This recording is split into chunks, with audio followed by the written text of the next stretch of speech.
Ya, halo teman-teman, kembali lagi dan dalam materi ini kita akan bermain-main dikit gitu dengan prefabs gitu teman-teman. Jadi sekarang ya, prefabs ini adalah konsep yang sangat penting gitu teman-teman ya. Kita belum eh, kita belum ke bagian situ karena kita belum terlalu membutuhkannya. Tapi sekarang kita akan ngebuat ya, akan coba ngebuat konten ya untuk game kita gitu teman-teman. Nah, jadi eh kita ini sangat ini ya sangatlah penting bagi kita untuk mengetahui cara kerja prefabs gitu teman-teman ya. Jadi apa itu prefabs teman-teman? Prefabs itu adalah game object ya yang kita ubah menjadi template yang digunakan kembali gitu ya, template aslinya gitu teman-teman. Prefabs gitu. Dan salinan yang kita tambahkan ya, copies yang kita tambahkan ke scene gitu adalah disebut instance ya. Dan kita akan bermain-main dikit dengan kedua-duanya gitu teman-teman ya. Di sebentar lagi gitu teman-teman. Nah, ini sangat penting ya teman-teman ya. Tipenya itu di sini adalah bilangan bulat ya, dan bilangan bulat itu disebut sebagai integers. Oke. Nah, ini yang pernah kita bahas juga ya. Jadi kita akan nulis ini dan atau kita akan deklarasikannya ya di script ya sebagai int int. Nah, ini adalah tipe int ya, seperti kayak pada integer gitu dan kemudian nama pada hit point kita menggunakan huruf kecil gitu terlebih dulu gitu ya. Kayak semuanya itu kayak huruf kecil gitu, H dan kemudian huruf besar untuk kata lain setelahnya gitu, teman-teman. Jadi hit point yang ditulis seperti ini sama dengan 20 dan kita taruh semikolon ya di akhirnya itu ya untuk katakanlah kita udah selesai gitu uh, dengan pernyataan khusus ini gitu teman-teman. Jadi begitulah kita mendeklarasikan suatu variabel teman-teman. Oke. Jadi mendeklarasikannya itu sebagai variabel disebut hit point gitu ya, bertipe int ya. Dan juga kita memberikan nilai ke variabel tersebut gitu. Oke. Nah, atau kita mendefinisikan variabel tersebut gitu ya. Nah, hit point-nya ini untuk saat ini ya sama dengan 20 teman-teman. Dalam hal tipe, ada beberapa tipe umum yang akan kita gunakan int untuk bilangan bulat dan float untuk bilangan pecahan gitu sampai dengan ya kayak misalkan 6, 7, desimal segala macam gitu. Seperti juga yang pernah kita bahas gitu ya. Ya, untuk float itu artinya dia bilangan pecahan ya teman-teman. Ya, bilangan angka gitu yang mempunyai desimal atau tidak gitu ya teman-teman. Nah, jadi sejujurnya kita nggak bisa menggunakan double ya karena bagi saya 6 tempat desimal itu biasanya cukup ya untuk mencapai precision ya yang saya butuhkan gitu teman-teman. Tapi ya teman-teman, tapi jika teman-teman membutuhkan hasil yang lebih banyak presisi, maka teman-teman mungkin menggunakan double double bool gitu ya untuk variabel benar atau salah gitu ya. Oke. Jadi misalkan teman-teman bilang tulis ini true gitu ya. Lakukanlah gitu. Tapi kalau jika itu salah jangan lakukan apapun gitu ya. Nah, ini bisa disebut boolean ya teman-teman ya, yang pernah kita bahas juga gitu. Nah, bola ini sangat berguna dan string itu adalah saat kita ingin memiliki rangkaian karakter yang kita cetak dengan tepat gitu ya teman-teman. Seperti yang telah kita ketikin ya di sini ya. Dan string itu memerlukan tanda kutip untuk mengatakan ini adalah yang perlu kita buat gitu teman-teman. Jadi mari kita lihat contoh-contoh itu secara spesifik ya teman-teman ya. Jika kita ingin ngebuat pelampung, ya ingin ngebuat float gitu ya, float speed ya bernama kecepatan. Jadi yang perlu kita ketikkan itu kecepatan float ya, sama dengan berapa lalu berapapun ya nilai yang kita inginkan gitu. Dalam hal ini 3,8. Oke. Dan kita telah ngebicarain sebelumnya teman-teman ya, jika teman-teman menggunakan float dan teman-teman mempunyai tempat desimal di sini ya, maka harus diberikan tanda F di akhir sebagian besarnya. Oke. Agar kesatuan mengetahui oh itu float bukan double gitu teman-teman ya. Nah, ini penting juga ya teman-teman ya untuk di remind ya, pin mind ya teman-teman ya. Nah, kita letakkan huruf F ya di ujung sana ya teman-teman ya. Dan kemudian kita dengan boolean ini kita mempunyai nama yang hidup gitu ya, sama dengan benar gitu teman-teman. Jadi kita bisa mendefinisikannya sebagai benar atau salah gitu teman-teman. Dan kemudian misalnya ada sebuah string ya. Kita sekali lagi mulai dengan tipe string yang kita ingin berikan nama di sini gitu. Nah, saya akan memberikan nama saya, misalkan saya contohnya Rick gitu teman-teman. Dan sekali lagi menggunakan analogi box kita ya, analogi kotak kita ini ya. Kotak ini kotak ini diberikan nama dan informasi di dalamnya itu adalah Rick gitu teman-teman. Di mana itu hanya 4 huruf gitu teman-teman. Satu dari yang lain gitu ya di particular ini ya, sequence gitu teman-teman. Jadi mari kita buat sendiri sebuah variabel ya, dan kita harus menaruh ini di tempat yang spesifik ya, tempat tertentu ya. Jadi kita ingin memasukkannya ke dalam kelas gitu. Ini semua ada hal-hal yang kita buat di sini dalam kelas gitu teman-teman. Tapi kita meletakkan di atas metode awal kami gitu teman-teman. Jadi kita ngedeklarasikan beberapa variabel tepat di atas gitu. Dan saya akan ngedeklar variabel yang akan menjadi sebuah bertipe float gitu teman-teman ya. Ini akan menjadi float. Kenapa? Karena saya membutuhkan tempat desimal dan saya akan menyebutnya ini steer speed teman-teman ya. Saya menyebutnya ini steering speed atau turn speed ya, kayak ya yang gitulah untuk ngebuat karakternya belok gitu segala macam. Tapi steer speed itu mungkin lebih ini masuk akal, lebih make sense gitu. Oke. Nah, steer itu adalah apa yang dilakukan pada steering wheel ya, dan speed itu ya obviously ya, yang paling jelas ya itu adalah kecepatan teman-teman ya. Kecepatan kita belok gitu, atau bagaimana cepat kita membelokkan setirnya ya. Dan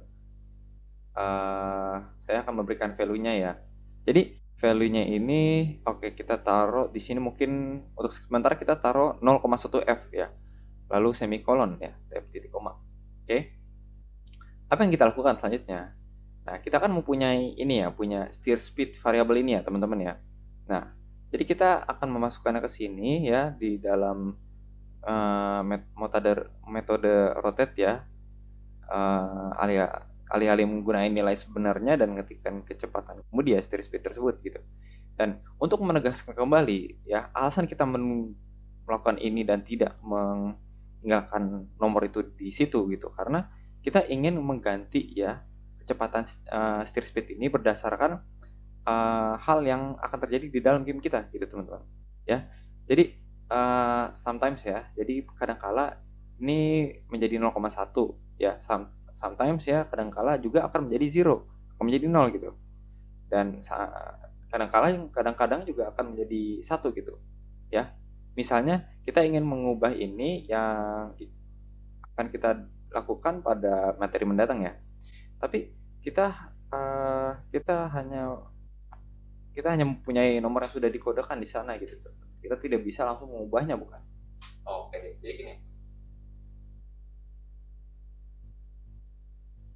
Jadi kita telah menambahkan kecepatan ini ya, steer speed ya teman-teman ya. Dan ini saya ada challenge yang untuk teman-teman, jadi pastikan teman-teman ikutin ya. Untuk ngebuat variabel bernama move ya, move speed, dan menaruhnya itu di variabel di transform ya, itu sama aja kayak metode yang kita gunakan pada rotate ya, rotate method gitu teman. Caranya tuh serupa gitu ya teman-teman. Oke, dan oke sip. Jadi kita akan ngebuat ya ini variabel baru ya yang akan menjadi tipe float, dan pastinya akan kita sebut ini move gitu teman-teman ya, move speed gitu. Dan ini akan sama dengan apapun yang kita gunakan ya pada saat ini gitu ya, 0,01 F, dan di sini adalah dimana kita akan menginisialisasikannya gitu. Ini bisa berubah ya. Ini hanya sekedar menyatakan titik awalnya gitu ya, starting point gitu teman-teman. Dan daripada kita memasukkan angka-angka kita di sini teman-teman, kita akan nambahin kecepatan bergerak gitu sebagai variabel kita teman-teman ya, move speednya itu gitu. Jadi simpan itu, ya kita lompat kembali ke Unity ini sebentar, kita akan coba ya. Oh, jadi di sini kita sudah berada ya dalam project Unity 2D yang baru ya teman-teman ya. Jadi jika teman-teman belum nyiapinnya, boleh dilakukan sekarang gitu teman-teman ya. Oke, sekarang teman-teman dapat melihat di atas sini ya teman-teman. Kalau saya menggunakan, saya akan mencoba menggunakan Unity yang versi ini ya 2020 ya. Oke, 2021 gitu teman-teman maksudnya. Nah, lalu akan menamakan game saya Quizmaster teman-teman. Oke. Nah, jadi saya juga udah ngeganti nama adegan sampel saya ya menjadi game, dan saya telah ngimpor aset dan sprite gitu yang udah terlampir ya teman-teman ya. Nanti akan kita pakai ya sprite-sprite-nya gitu teman-teman. Oke. Jadi kita di sini memiliki gambar latar belakang untuk game tersebut teman-teman ya.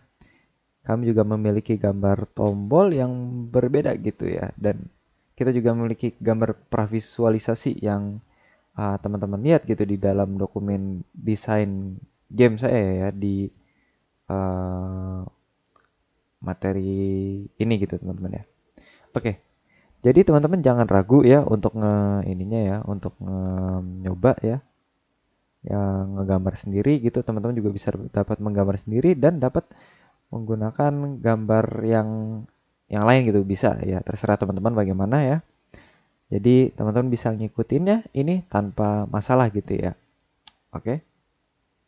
Nah, sekarang ya teman-teman, sebelum kita ngelanjutin dan nambahkan hal lain ke project kita gitu teman-teman, mari kita bahas apa itu UI ya teman-teman ya, dan bagaimana cara kerja canvas gitu teman-teman. Jadi setiap kali teman-teman ngedengar istilah UI dalam game development gitu teman-teman ya, itu yang dimaksud itu adalah interface dari pengguna gitu ya teman-teman ya.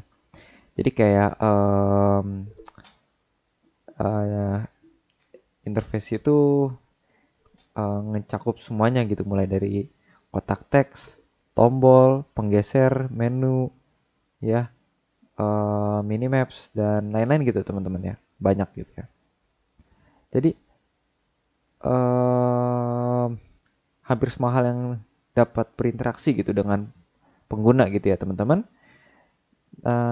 Tapi bukanlah bagian dari dunia game itu sendiri teman-teman ya. Jadi kayak menu gitu segala macam tadi ya. Oke. Nah, di Unity teman-teman ya, elemen UI ya, sebagaimana mereka diketahui berada di sesuatu yang disebut canvas gitu teman-teman ya. Nah, jadi sekarang canvas ini umumnya ada di sesuatu yang disebut screen space ya teman-teman ya, dan mostly itu terpisah dari permainan gitu, dari gamenya teman-teman itu ya. Oke, dari jadi yang ada di ruang world ya, karena di world space ini, karena objek canvas tersebut merupakan objek dalam hierarki teman-teman. Oke. Nah, kita juga dapat memiliki banyak kanvas ya dalam gamenya ini gitu, dan ini akan sangat berguna untuk quiz master ya, untuk quiz kita ini gitu teman-teman, di game ini gitu loh. Karena game ini um, kita akan memisahkan hal-hal seperti quiz itu sendiri dari elemen latar belakangnya gitu teman-teman. Jadi kita dapat membolak-balikan kanvas gitu ya, tanpa harus mengubah semuanya setiap kali kita berganti layar teman-teman. Oke? Jadi kita melompat kembali ya ke Unity ya teman-teman ya, dan mari kita lihat kanvasnya lebih detail gitu teman-teman. Jadi seperti yang saya sebutkan, ini adalah objek dalam hierarki teman-teman. Jadi untuk menambahkannya, kita bisa ke area hierarki gitu teman-teman. Klik kanan, lalu cari UI, lalu klik teman-teman ya. Oke. Nah, sekarang hal yang mungkin teman-teman perhatikan adalah kita memiliki kanvas yang ditambahin teman-teman. Tapi kita juga memiliki events ya teman-teman ya. Sistem events yang ditambahkan gitu teman-teman.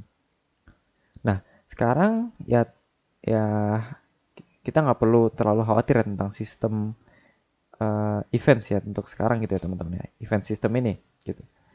Karena hal yang perlu teman-teman ketahui ya, di stage ini ya, di tahap ini yaitu untuk tidak nge-delete-nya karena kita akan menggunakan event sistemnya itu nanti ya teman-teman ya ke depannya gitu. Nah,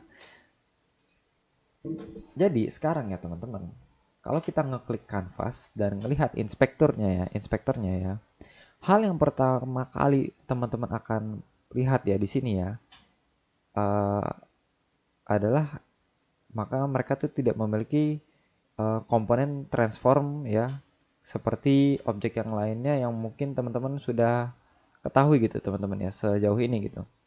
Nah, instead ya sebaliknya kita akan memiliki sesuatu yang disebut rect transform. Dan ini cara kerjanya cukup mirip ya dengan yang standar ya teman-teman ya. Dengan yang standar komponen gitu ya, mengubah komponen. Jadi yang mempunyai posisi ya, rotation dan scale gitu teman-teman. Tapi ia juga memiliki beberapa hal tambahan di sana teman-teman ya. Jadi kita memiliki hal-hal seperti width dan height gitu ya, lebar dan tinggi gitu teman-teman. Kita juga memiliki anchor point gitu dan pivot point information gitu teman-teman ya. Oke, jadi untuk sekarang kita juga mengenal komponen-komponen lainnya gitu teman-teman. Nah, jadi untuk komponen canvas itu um, ada scalar canvas dan graphic raycaster gitu teman-teman. Namun untuk saat ini kita akan ngebiarin itu semua ya, dan kita akan melihat hal-hal tersebut ya ketika kita benar-benar ingin melakukannya gitu teman-teman. Nah, jadi kita perlu mengubah ini di masa depan gitu teman-teman, nanti di kedepannya gitu. Nah sekarang ya teman-teman, kita menambahkan ya hanya sebuah kanvas saja ke project kita, ya nggak terlalu ribet lah ya, dan untuk benar-benar dilihat ya kanvas, untuk ngeliat semua kanvasnya itu beraksi gitu ya, kita perlu menambahkan sesuatu tuh ke kanvas itu sendiri gitu teman-teman. Oke, jadi kita akan mulai dengan gambar sederhana.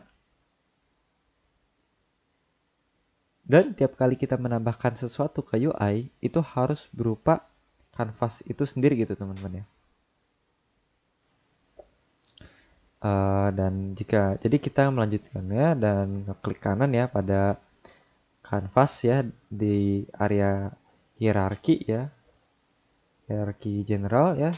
Terus pergi ke UI lalu klik gambar, klik on image gitu teman-teman ya. Nah, kita akan nambahkan gambar ke kanvas kita teman-teman. Oke? Nah, kalau teman-teman lihat lebih dekat gitu teman-teman ya, kita nggak dapat melihat apapun ya dalam tampilan di kamera kita di sini gitu. Tapi jika kalau kita mengubahnya teman-teman ya ke game view ya, lalu lihat ya teman-teman ya, ini kita mempunyai sprite kita yang bagus gitu teman-teman ya. Nah, jadi ngapa itu tidak muncul di tampilan kita yang sama gitu teman-teman ya, sprite-nya gitu ya.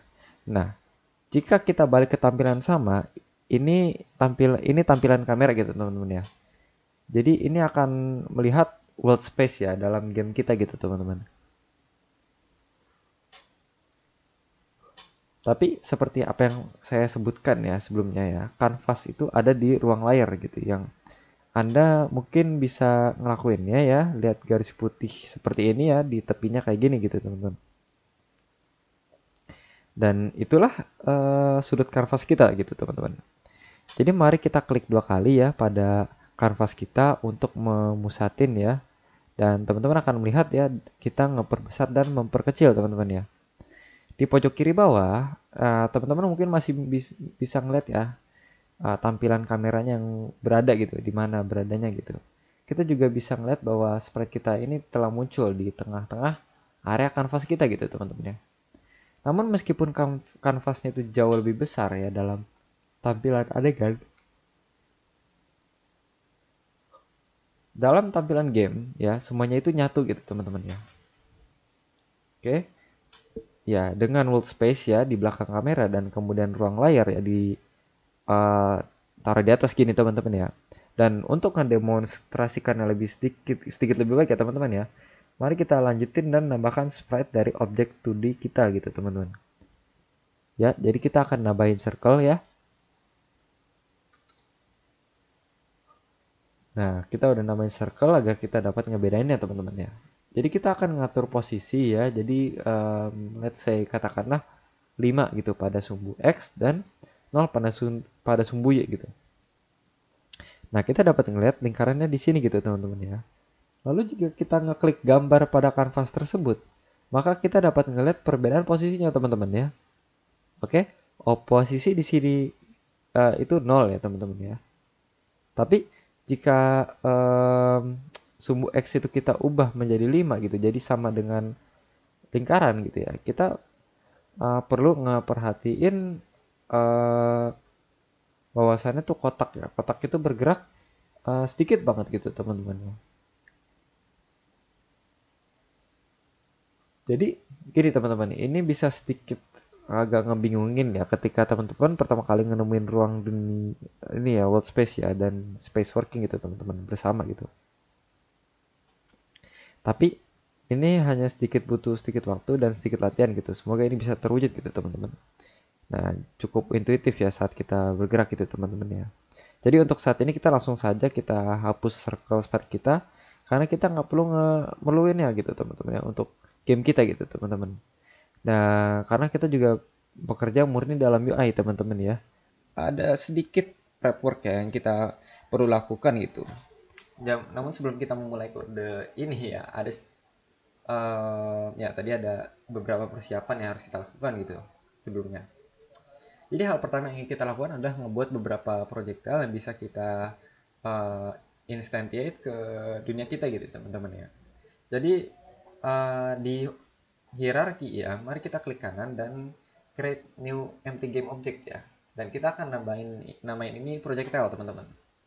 Jadi di hierarki kita, mari klik kanan dan buat proyektil permainannya itu kosong ya, baru, dan beri nama proyektil gitu teman-teman.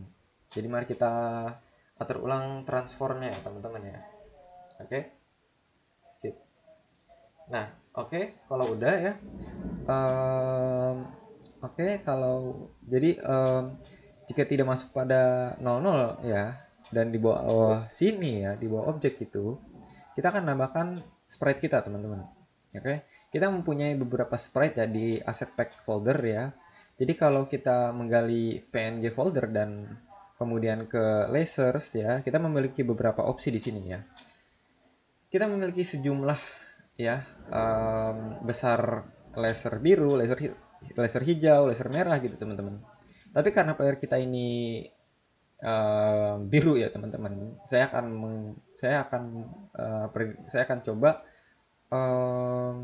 dengan biru ya, opsi biru. Oke. Dan saya suka dengan dengan uh, desain laser biru ini ya. Oke. Oke, sip. Jadi ini sedikit ini ya, sedikit cukup kecil ya dunia game kita ini. Jadi mari kita tingkatkan sedikit ya. Dan saya akan melakukannya 2 kali lipat ya ukurannya gitu. Jadi skalakan saja menjadi 2 pada X, Y, dan Z teman-teman. Dan jika kita kembali ke akar objek ini, kita perlu memikirkan beberapa komponennya ya. Jadi kita ingin menambahkan misalkan apa ya, proyektil ini harus bisa berinteraksi gitu dengan musuh kita gitu di dunia gitu teman-teman ya. Jadi di world ini maksudnya teman-teman ya, game ini. Jadi kita akan menyiapkan ini sebagai trigger collider ya. Ini berarti akan membutuhkan rigid body ya, 2 dimensi. Dan sama seperti objek lainnya, mari kita atur itu ya untuk menjadi kinematik ya teman-teman ya. Sip.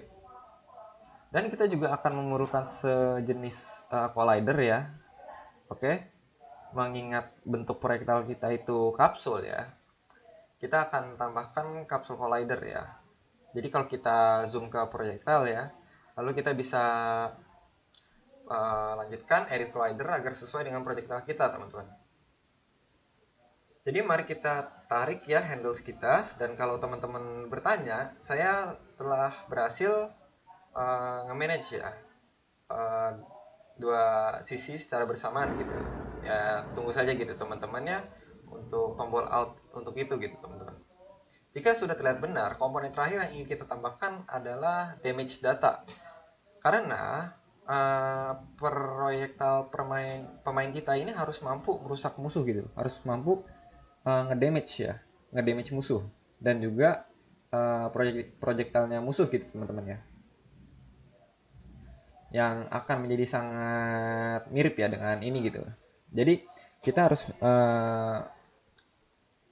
mendamage ya player kita teman-teman ya. Jadi mari kita leave, kita ini ya, kita biarkan default damage ya menjadi 10 untuk saat ini gitu. Oke. Saat ini dalam versi Unity yang saya gunain ini sekarang teman-teman ya.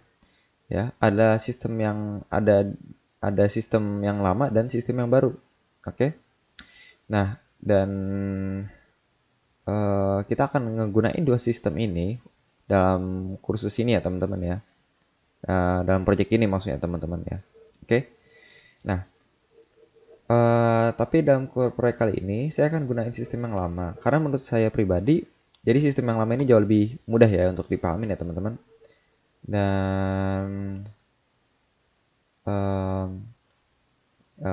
ya soalnya mungkin saya lebih familiar gitu dengan sistem yang lama ini.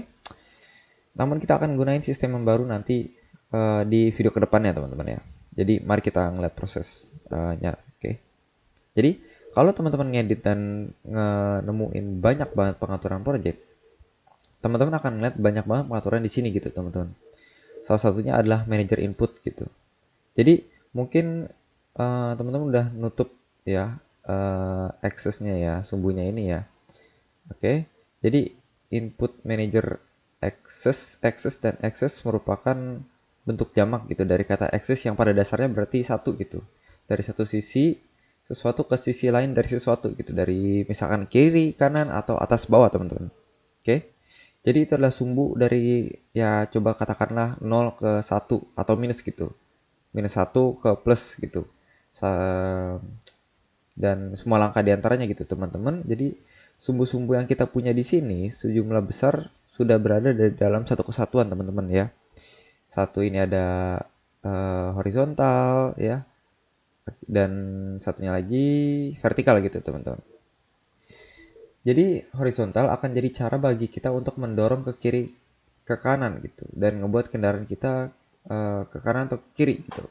Oke teman-teman. Nah jadi kita bisa ngegunain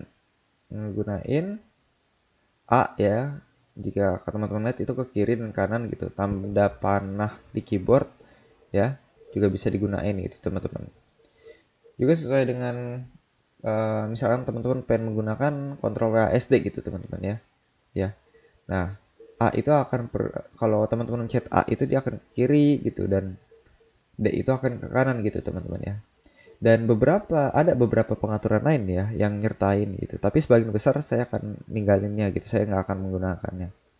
Sebagai default ya teman-teman, saya hanya mengetahui bahwa kita perlu mengetahui nama horizontal ya. Dan itu akan berkorespondasi dengan kiri dan kanan gitu ya juga. Dan juga vertikal gitu teman-teman ya untuk yang horizontal ini gitu. Demikian pula teman-teman, kita perlu mengetahui nama vertikal dan itu akan berhubungan dengan atas dan bawah pada keyboard gitu teman-teman. Ya, menariknya S dan W gitu. Kalau teman-teman scroll ke bawah, teman-teman akan juga ngeliat ada horizontal dan vertikal gitu. Bundaran di sini horizontal. Dan ini sama dengan ngegunain joystick gitu atau gamepad di mana teman-teman dapat ngelakuin hal yang serupa gitu teman-teman ya. Nah, teman-teman dapat bergerak ke atas dan pada joystick atau ke bawah pada joystick gitu. Begitu pula dengan vertikal ya, begitu pula dengan atas bawah. Oke. Nah, jika sudah diatur dalam pas ya gitu teman-teman ya. Dalam Unity teman-teman, teman-teman dapat menggunakan keyboard ya sama mouse serta joystick atau joypad gitu teman-teman. Saya hanya akan saya akan mencoba pakai keyboard ya teman-teman ya untuk saat ini gitu. Karena uh, ya karena saya tahu nggak semua orang memiliki joystick gitu teman-teman yang bisa mereka akses gitu. Nah sekarang salah satu hal buruk dalam menggunakan sistem lama gitu adalah kita perlu ngepakein nama yang tepat teman-teman karena kita memang menggunakan akan menggunakan referensi string eh, yang saya akan tunjukkan gitu ya sebentar lagi nih. Namun perlu diingat jika teman-teman mengalami masalah itu mungkin karena namanya belum diketik gitu ya, belum diketik dengan pas. Oke. Dan hal terakhir yang saya akan sebutkan di sini adalah sumbu horizontal dan vertikal itu kita akan bergerak dari -1 ke +1 gitu teman-teman. Jadi -1 sampai sampai 0 ke +1 gitu teman-teman. Jadi dalam putaran saat ini kita ngedapetin eh, kecepatan yang ini ya, yang biasa ini ya default ya. Tapi saya akan ngegantiinnya. Oke, saya ingin nambahin cara agar kita bisa mengakses masukan kita. Kita dapat mengakses masuk horizontal kita gitu. Jadi dalam metode pembaruan ini kita akan menjadi sedikit berantakan gitu untuk sesaat, tapi kita akan beresinnya gitu teman-teman ya, nggak apa-apa ya. Nah, saya akan nambahin sendiri variabel baru yang bertipe float gitu, dan saya akan nyebut jumlah setir ini sama dengan eh, dan sama dengan gitu teman-teman. Dan teman-teman tahu kita akan nyelesain ini sebentar lagi karena pertama-tama eh, saya ingin teman-teman tahu gitu kalau kita mempunyai variabel di bawah sini gitu di um, update gitu ya di sini ya di update bawah. Dimana sebelumnya kita harus menaruh variabel itu di luar dari update ya. Dan apa yang terjadi dengan itu? Ya ada beberapa alasan gitu teman-teman. Ya salah satu alasan yang penting itu untuk sementara ini adalah saya memerlukannya itu untuk bisa ngekalkulasi ya berapa banyak setir gitu per frame gitu karena pemain itu akan bergerak ke kiri dan ke kanan gitu dan akan dan tidak akan melakukan apapun kiri ke kanan. Jadi saya perlu memilikinya dalam update gitu yang akan kita kalkulasikan gitu ya. Oke, berapa jumlah ininya gitu. Jadi berapa banyak steering ya dalam setiap frame gimana sebelumnya ya variabel yang lain gitu. Saya hanya perlu mengetahui bahwa di awal gitu, di saat saya ketik play gitu, dan saya nggak menggantikannya setiap frame gitu teman-teman ya. Karena ini update gitu teman-teman, bukan start. Oke. Nah, saya tidak perlu apa nih sebutannya? Saya tidak perlu menaruhnya ini di update gitu teman-teman ya. Jadi itu adalah salah satu alasan mengapa saya akan memasukkan variabel saya itu ke pembaruan karena memang diperluin gitu teman-teman. Oke. Nah, oke. Jadi di sini saya akan menggunakan sebuah metode ya teman-teman ya. Uh, ma- Mari kita coba bilang let's say transform ya gitu ya, transformasi gitu ya, rotate gitu. Dan itu kita panggil sebuah metode teman-teman. Jadi saya akan mengakses input ya. Dan ini adalah hal yang berkaitan dengan input gitu teman-teman ya. Jadi input dot ya. Apa yang perlu kita lakukan ya untuk mengakses input class gitu teman-teman. Ada beberapa hal yang di sini ya yang akan kita akses gitu ya. Dan kita akan mengaksesnya di beberapa yang partikular gitu teman-teman ya. Nah, akses mana yang kita akan tambahkan ya dan mana akan kita tambahin string reference ya gitu teman-teman. Dan string reference itu agak sedikit um, ribet ya teman-teman ya karena itu kadang-kala akan menjadi kita uh, kita karena kita perlu berhati-hati gitu di sini gitu teman-teman ya. Oke. Jadi kita perlu menambahkan horizontal dan memastikan teman-teman mengetiknya persis seperti yang saya lakukan di sana gitu. Atau kita bisa kembali ke pengaturan project edit gitu ya teman-teman.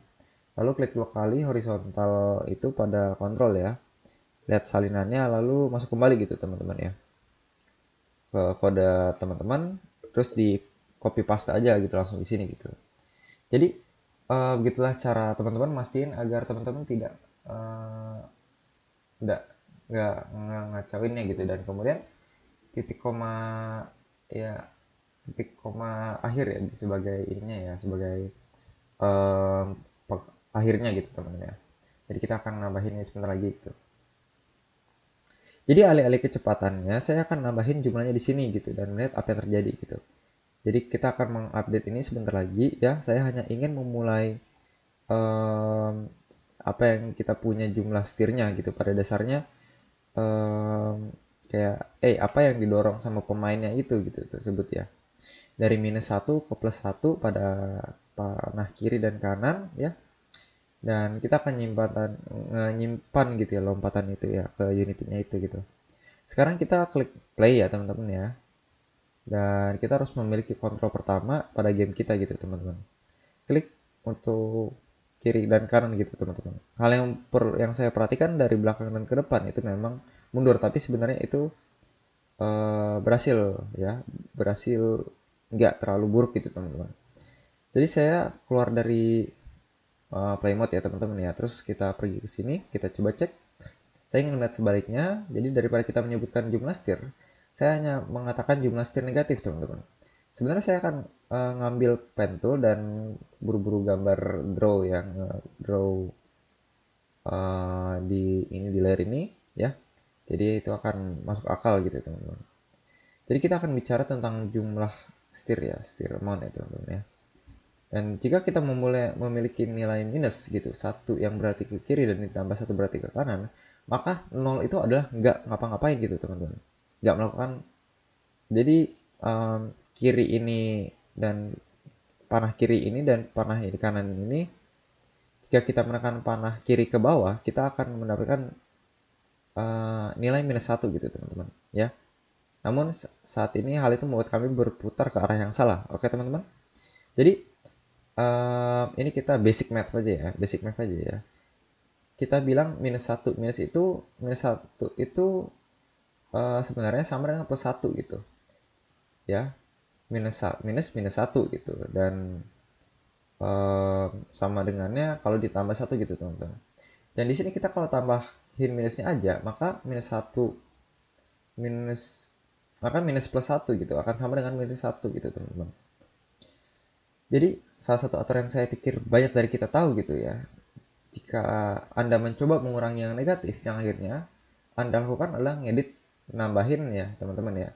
Jadi jika saya coba let's say misalnya 0 gitu, 0 ambil dikurangin 1 gitu, pada akhirnya saya akan ngatain 0 itu tambah 1 gitu. Karena ketika Anda menghilangkan minus, Anda akhirnya menambahkan, dan jika itu kurang cocok untuk Anda, maka Anda bisa melihatnya dari sudut pandang um, nambahin minus gitu ya teman-teman ya, melakukan hal lain gitu. Oke, ya begitulah maksudnya ya teman-teman ya. Oke, jadi